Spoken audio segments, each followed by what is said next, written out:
त्यांनी परीक्षेला जायचा निर्णय स्वतः घ्यायचा आहे. ज्यांना जायचंय तुम्ही जावा, आणि माझं एक तुमचा बांधव म्हणून की तुम्ही जावं असं इच्छा आहे. इथं तुमच्यासाठी लढायला आम्ही तयार आहोत. दुसरा मुद्दा, दादांच्यासाठी हे आंदोलन अतिशय संवेदनशील आहे. दादा तुम्हाला इथं का जावा म्हणते, का तर दादा तुमच्या भविष्याचा विचार करते. उद्याचे तुम्ही अधिकारी आहात.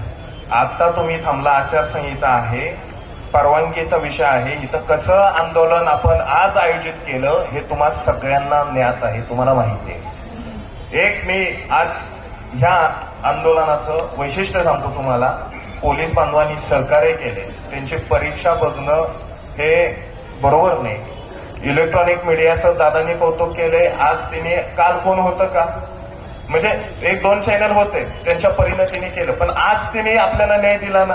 आज त्यांची इच्छा असेल, सगळ्यांची इच्छा असेल, माझी इच्छा असेल, सहकार्यांची इच्छा असेल की दादांनी आराम करावा. डिस्चार्ज मिळाल्यानंतर ते आलेले आहेत. आणि सगळ्यात महत्वाचं, दादा खूप दूरदृष्टीचा आहे. त्यांचं शिक्षणापेक्षा त्यांना भविष्याचा विचार त्यांनी केलेला असतो. त्यांच्या मनात एकच आहे की जर का पोलीस प्रशासनानं तुमच्यावर गुन्हे दाखल केले तर तुम्हाला नियुक्ती भेटेल का. तुम्ही हे पहा, आपण आंदोलनातून मागं हटत नाही. 10 वाजता म्हणलं दादा म्हणजे 10 कशाला पाहिजे, सकाळी उजाडले की आपण येतोय. आणि ते काही झोपणार नाहीत.